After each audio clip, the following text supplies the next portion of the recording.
Hi everyone, I'm Jasenia, the New England Psychic Medium, and I am here to tell the full story of an experience I had around my home driving through town in Rutland, Mass. Now I don't live in Rutland, I'm about 20 minutes away from this particular experience. So I had posted the beginning on my page, and then I had a bunch of videos documenting the experience that I still have, but this is just a retelling of the story in completion, I should say, now that I've dealt with and removed the entity on this space. So now for this story, I'm not of this area. I moved here when I bought my first house at 21. I am now 31, so it was about 10 years ago. My gifts, I only started actively using and evolving intentionally when I was 27. So I was not into the paranormal community. I was not into, honestly, people couldn't read me. I was very skeptical. Nobody could give me an accurate read. I was having a very hard time, but I had all this stuff going on within, and it was festering and boiling, and I could not figure it out. And I was having a really hard time with that because I'd go to person to person to person. I reached people all corners of the world, and nobody could really tell me what was going on inside of me. But what they could give me was really vague messages that said, you're gifted, you have to open and use your gifts. And I thought, well, I'm trying, but I need help. So eventually my guides came through and I could finally hear them, and they said, you're never going to find the person to help you because you are that person. So I realized then and there that I had to take initiative and be my own teacher. And I began the process. And here from 27, I would say, you know, it's been 3-4 years, and I am what I call fully integrated. A full integration means that I'm actively using my gifts, and I'm using them consciously while also healing the body. So my body and soul have merged to create one being, one energy that I am fully connected with. So when we are in this kind of full integration, we are fully aware of our gifts and what's going around us, but we're also fully aware of our physical. And it just makes us conscious. It makes us aware. It makes us alert. It makes our gifts stronger. And it gives us a certain kind of awareness that we don't have. So for example, when I do readings, a lot of people do readings and they're very scattered or not specific and not very detailed. I'm incredibly detailed. You get like a whole essay of why your relationships are failing, and that has to do with this life and a past life and the soul structure and your soul origins, and it has to do with all of this. And then I clear, remove, and heal and reconstruct, and then the person can now have healthy relationships. So I am not, like I said, that's part of the gift system and the healing process and the reintegration, is that now I can do that. So I have just, August, this August, so 2 months from now, will be my first full year doing my business full time. So I am the New England Psychic Medium, and this August is my first full year. So I haven't been doing this very long. And in that way, I guess I have kind of like, it can be hard sometimes because I'm a newbie to the spiritual community, and there's a hierarchy and everything, and I don't abide by those very well. And I just do my own thing anyways.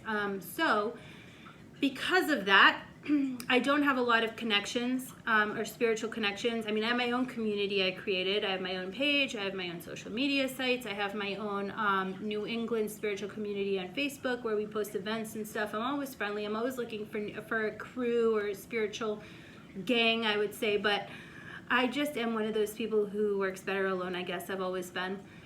So I was wandering around, leaving a friend's metaphysical shop actually, and she was one of the first people who told me I was gifted. Now, she doesn't really read people. She just was like, you have gifts and you need to start working on them. And that was, like I said, back when I was 27 years old. And now she opens a metaphysical shop, and she's a lovely lady, and I love to support her. And I was leaving her store, and I got lost. Me, my mother, and my daughter, my oldest daughter, were in the car, and we were driving around, got lost. I didn't put on my GPS. I thought I could handle 2 turns to get home, and I didn't. I ended up somewhere out on some place. And when I looked back to take a turn, there was a soul in my back seat. And I thought, what the hell? Like, I have driven through places before and hauntings before, and never has an apparition kind of hijacked my car and just kind of jumped in.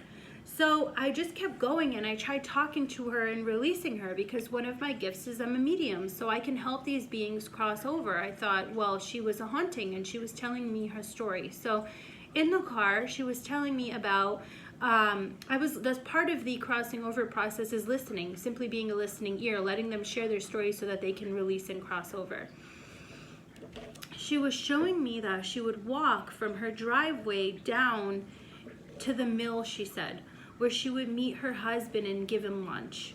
And it was kind of nice because he worked crazy hours and he was never home. He was always at the mill. He was either managing, working, being a part of it, shipping, dealing with stuff, but there was a mill there.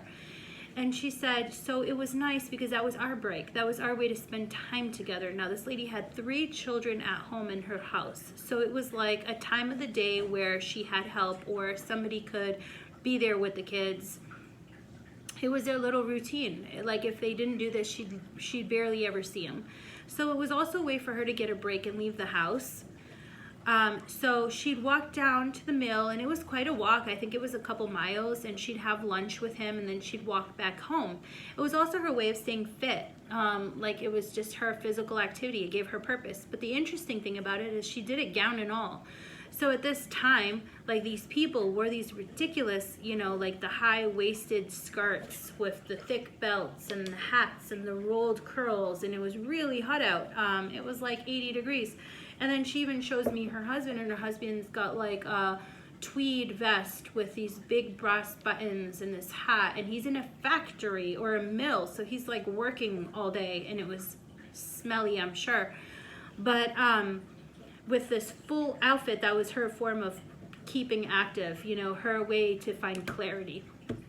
She says it was for mental health. So she was showing me that she went down and she got picked up by this guy. And this guy was driving a crank automobile. So like, he would wind it and then he'd go on his way, and wind it up and go on his way. So it was one of the first cars, very thin wheels, open top. He was well dressed, and she said he offered her a ride. And it was her way back. It was a really hot day. She was wearing a lot of clothes, and she thought, no harm, it's only a couple miles from home. I've never been in a car. I'm going to accept. So she accepted a ride from this charming young man, and he killed her and threw her in the woods. And she never came home that day. And she had a really hard time with that, because her children were waiting for her. Her children thought that their mother would abandon them.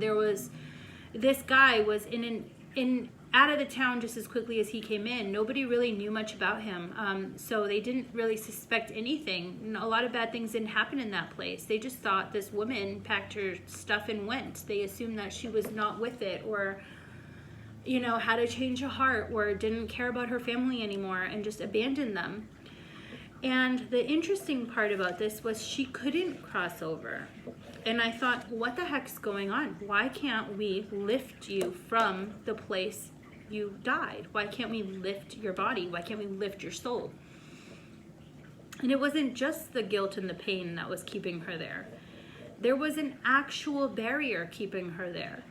So what we found was that she died within this structure, this dome. And this dome was collecting souls. So this dome that I drove through, I was distracted because I was with my sister, with my mother and my daughter. So this dome we drove through like that, she had died somewhere in here, and this dome was trapping souls from crossing over. So then I start digging, and I see a coven of witches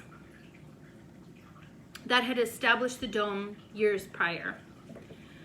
And so I was still working with the women. And I was like, you know what? We need to sever this once and for all. So we had driven her, essentially my car act as a vessel of force where we could pull her far enough away where we could sever that connection to the dome and release her. So she crossed over to the other side because of sheer force, not because the dome would allow her. So she essentially hitchhiked, told her story, and we severed the connection, and she was able to cross over eventually. But then I started reaching out, and I started thinking, what's going on? There's a coven of witches, there's a dome, this dome is collecting souls. There were maybe 3,000 souls collected here in this dome because it covered a 3-mile radius. So it was really interesting because I'd never seen anything like it before. So I gave it time and I waited, and I kind of just took direction from my spirit team. I had gone back to the woman whose store I left. She's from the area. She grew up here. She knew a lot about it. And she said, I can tell you exactly where this is. It's been an issue in our town for a very long time. People feel this. This must be connected to this, and this. So I was like, light bulb, let's start mapping this out. Like I said, I was lost. So it was hard to find and recreate the place I was lost at. Well, lost, but obviously my guides have brought me there for a reason. Now, I have this kind of agreement with my guides and my spirit team that they can't show me anything I can't handle because I am stubborn. And I'm a pain in the butt, and I'm going to take on anything they show me. So that kind of boundary means that this was something they knew I could handle with their direction and help. So they brought me to this place when I was lost one day, and we crossed through it. So essentially, I started mapping this out. I found the place again, and I started pinpointing really intense hauntings in the area. So we had prison camps. We had a murder where a violent stabbing occurred. We had connections to a Boston serial killer that was caught out in the city. Started in Rutland. They were saying that there were connections to it. It was a lot of more like a conspiracy theory, I would say. There wasn't a lot of evidence to it, just that the murders were similar and they were found in a field. We had over on the southeast border, we had a bunch of accidents. There were like crosses all over the road up there. I think I saw 2 separate ones right when I hit that area. And so we had a lot of paranormal activity in this epicenter, like in this dome area. And I started contacting people and asking them questions, and they were like, well, yeah, this happens here. This is horrible energy. People used to party there because it was haunted and people were drawn to it. People always go there. It's a huge tourist activity. That place has been investigated by multiple paranormal investigators.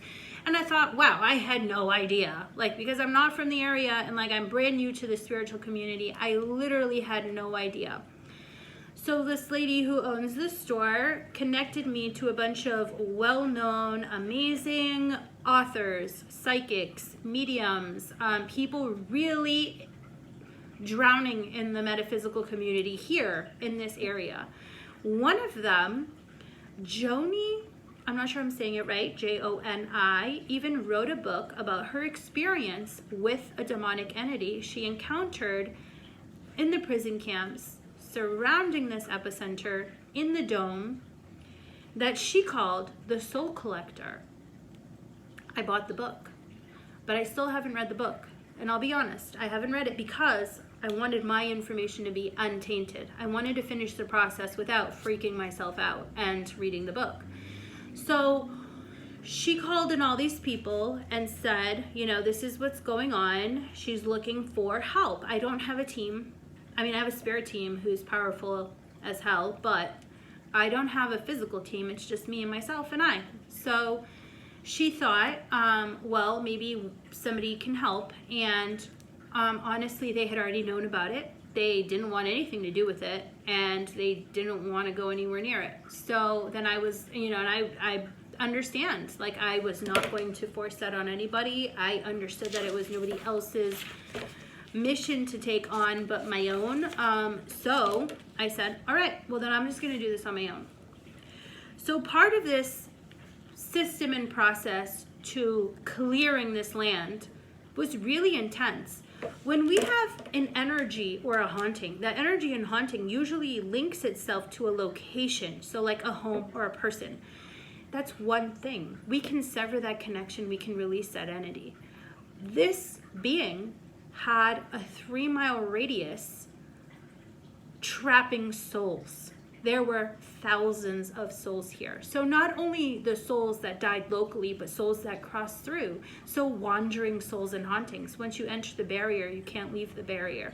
And usually hauntings are of souls that refuse to cross over because they're negative entities, or they have a lot of guilt, or they have a lot of trauma, they have a lot of anger, they simply fear judgment because their religion taught them that. So we have people who choose to stay. These souls, a lot of them were very innocent beings that never had an issue crossing over, but were never released. So with investigation and connection to my guides, so essentially after this soul crossed over, she worked as a outlet for me to channel. So I could connect to her and she could guide me through what the heck was going on here. So I had found the area again with the protection and help of my guides. It was so amazing because they came down and they put these shells of protection. Each archangel came and bestowed a layer of protection around my energy. And after it was all done, it was like a golden shell, a golden sphere, so powerful that when I drove back through, I could literally see them bouncing right off. So I was untouchable, but this also meant I could not communicate with them, which was interesting for me because there were thousands of them. And they said, no, well, if we allow one to communicate, it means that all of them can take over your vessel, and that's dangerous. And I thought, okay, that's true. That could be pretty dangerous. There's only one of me. So my first idea was to get many mediums and kind of disperse the connections so everybody could tell their story and we could release them one by one. But again, like I said, nobody wanted to touch it. So it was just me. So that was very hard to do. So I had to rely very heavily on my spirit team to be that dispersing and to be that protection. So when I was going, it was interesting because like I said, I still encountered this place by accident. So I had no idea where it was. I'm not from this area, didn't recognize the road. I had no idea where I was. I couldn't backtrack it on GPS because I didn't mark it. So I was kind of just wandering and listening to my intuition. And all of a sudden I just heard screaming. So I was like, oh my God, I'm getting close. I'm getting close to where I was. And the screaming just got louder and louder and louder. And all of a sudden I hit the barrier. And when I hit the barrier, they just, like I said, they swarm your aura. They swarm the bubble because they're all looking to share their story. They're all stuck. They're all desperate for help. So I sat there and I thought, oh my gosh, like, what am I going to do? I can't do anything right now. I can't hear them. I can't communicate with them. So I went back home and I marked the area. I found it. That was my goal that day. And I went home and I was like, what else do I do? I'm not sure. And they said, okay, so we've actually been implementing a system in place. You've been working on this and preparing this for months. And I thought, no, I haven't. And they showed me a bottle of water that I had mixed with some stuff that they had guided me to do. And they said, this water, it's protective water. It's very powerful protective water. And I was like, okay, but that was for something else. And they said, no, it wasn't. It was for this. So then they showed me crystals that I had been charging for 2 years in a bowl that I totally forgot about. And they said, now that crystal. And I said, it's just been sitting there. And they said, that was the preparation. This is your remote viewing. So I thought, weird, okay. So I got all my tools that they directed me to get and I went back. And what they had me do was, I was charging crystals for years. These crystals were now sharing the same energy. So what happened was I had one at home and I had one that I could leave in the epicenter of all of this. And through that, I now had remote access to the dome without being there, without being susceptible, and without harming myself or anybody else. So it was really interesting. I went back, I put in the crystal, and I left the place, and now at home, I could literally connect. Safely at home from a distance, I could connect through the crystal. So I was using a buffer, a telephone cord pretty much, so that I could hear the stories and get direction, but not be involved physically. So part of this that was really frustrating was that the barrier was built by, created by a coven. So essentially, there are different kinds of covens in energy. I truly believe that any energy that does any kind of sacrifice would be considered dark, because there are covens that do lots of light work. They are beautiful healers. They use herbs. They use potions. They do a lot of amazing things for humanity. They were essentially some of the first doctors. But there are entities that function off of the negative expression and aren't funded by Source. And the reason why they aren't funded by Source is because Source will never fund a gift that hurts the collective. So these covens extract energy through sacrifice. That is how they fund their gifts. So these witches were dark, and they did some things, and they channeled and allowed in a demonic entity.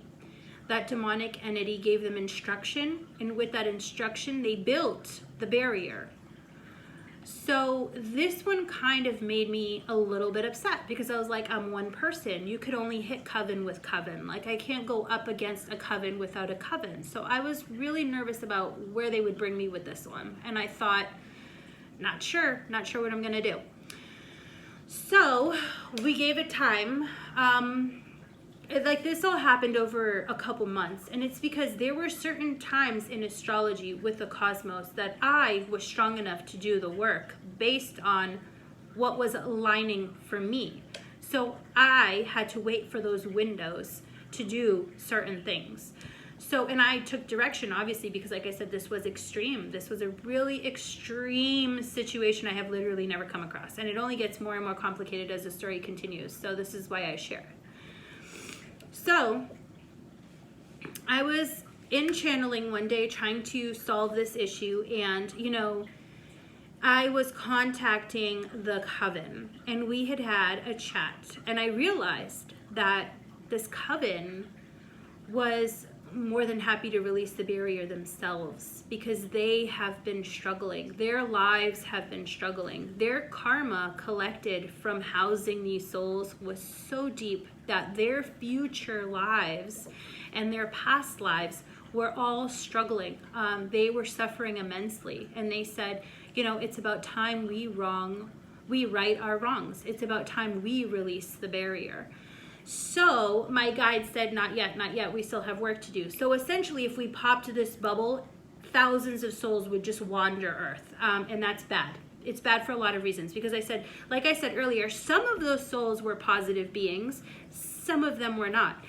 It attracted and trapped demonic entities, energies, negative energy, really traumatic experiences and hauntings, violent, aggressive hauntings. So there was a lot going on there.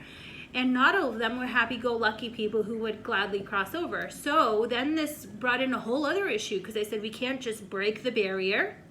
We now have to filter 3,000 souls. So around this, it was really interesting. My guide and spirit team, if this is the dome, and these are the epicenters of, huge events that collected souls in this area, what happened was they started building these little gateways, and they were like tunnels. And they had checking points. So they had checking points and filtration systems, and they were all housed by a ton of guides. So there were 4 of these, one in each corner. And my spirit team managed these exit points. So what we did was, one by one, we filtered them through the gateways. The gateways were a filtration system, because essentially you could not cross over if you didn't align to the energy in the gateway. So if you were not of high vibration, if you were not of good intention, you could not cross over. So they slowly began exiting, and as they exited, they crossed over. And then what we were left with was a dome with negative entities. And then now we had to address those negative entities. And of course you get like a little battle is pretty much what it looked like. You get negative entities that don't belong here, and you get the spiritual team who are gonna fight them. And that was like a little battle here in the dome. And then when they had dispersed those, the coven itself had retracted its barrier. And it still gets interesting. It's not over. So what happened was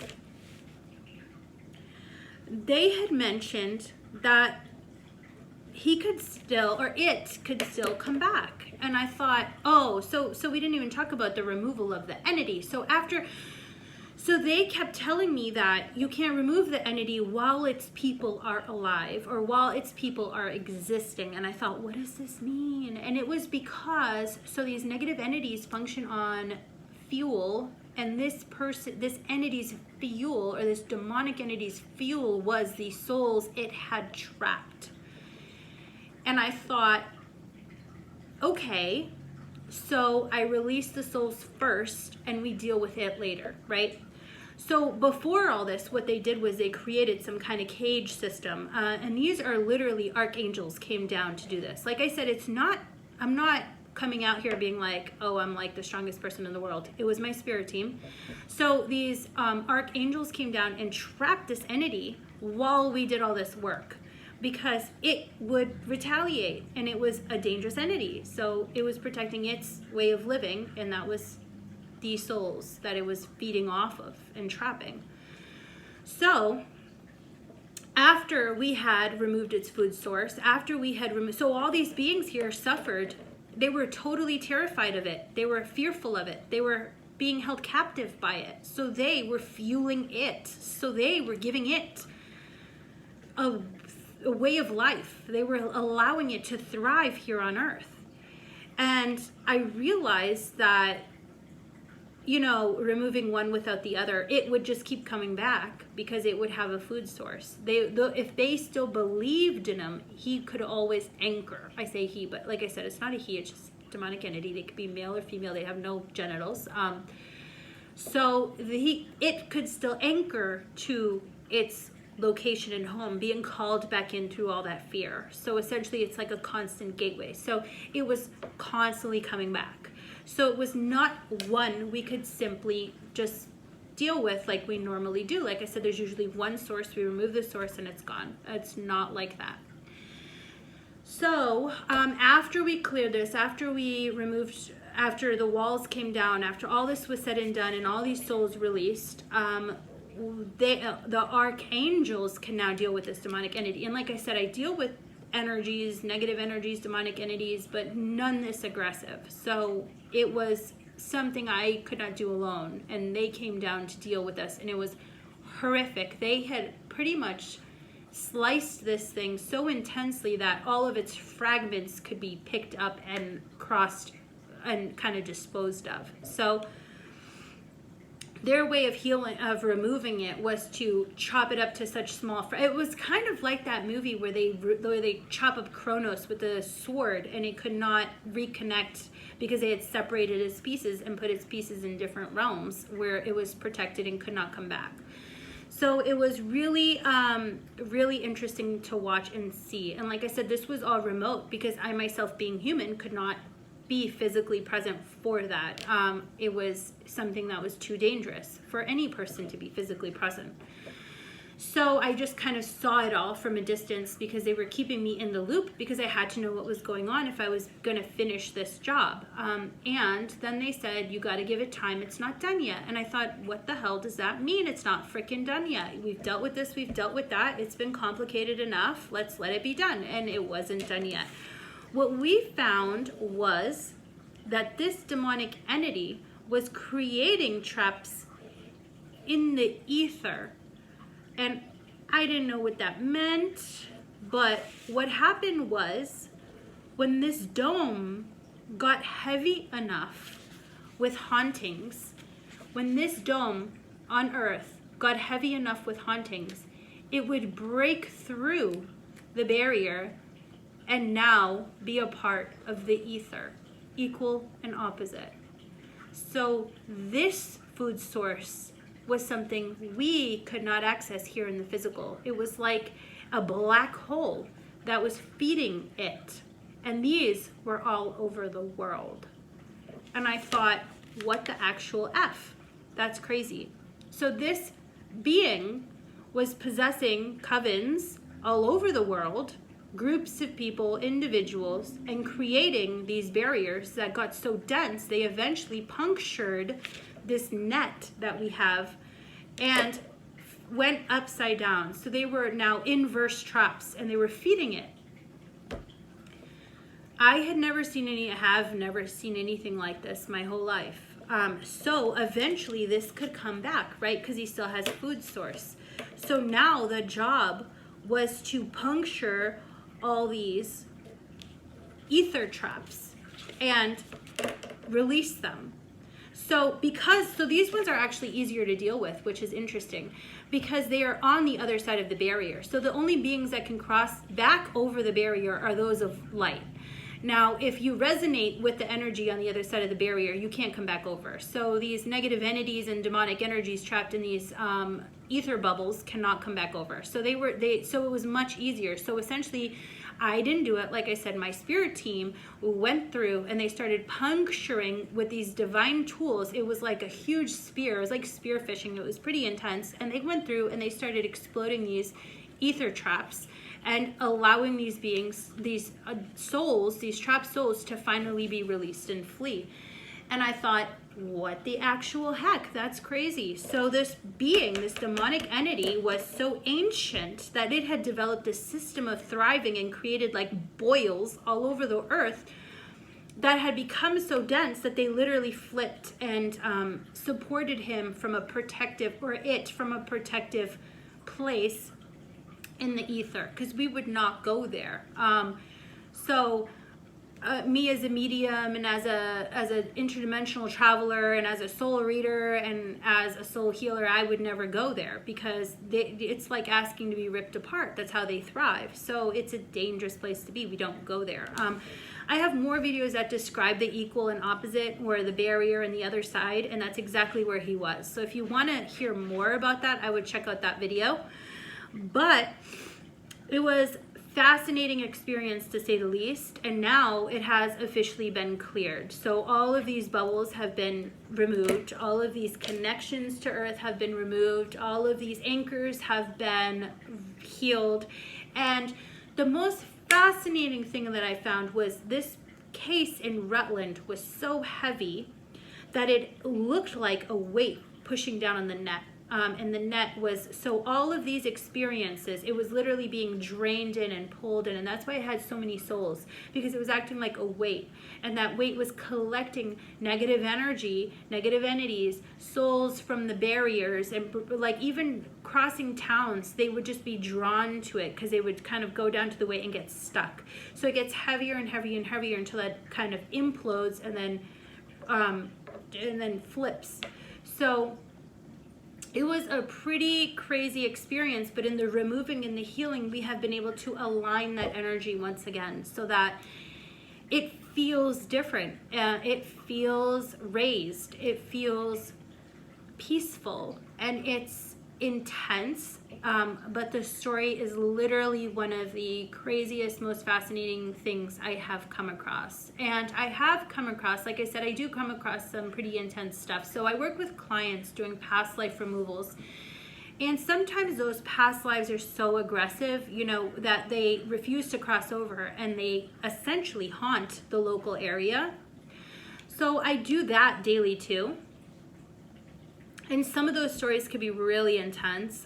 One of my most intense stories was a woman who was connected to a haunting in Spain, and that haunting in Spain had been there since the 1700s, and she had abused a ton of people. So her energy, her abuse created negative karma, which was weighing down all the other lives. And her victims were victims from all over the world, because if they crossed her path or if they visited, they would be affected by her, and then they would go home and bring that home. So she had a web that was so intense that it was really difficult to fix and heal. So that was a pretty intense one, but I do come across these stories quite frequently. But this one, like I said, this one was connected to no specific living buddy. It was anchored to the world. So it was really pretty crazy. And like I said, this experience is my experience and my experience alone. I didn't work with a team. I didn't have help. I didn't read the book yet because I wanted my experience to be untainted. And if you want to share this experience, I recommend sharing the video because, like I said, it's my experience and my experience alone. So it's not to be recreated or retold or sold or distributed without my permission. And thank you so much for listening, and I'm really happy to share the story.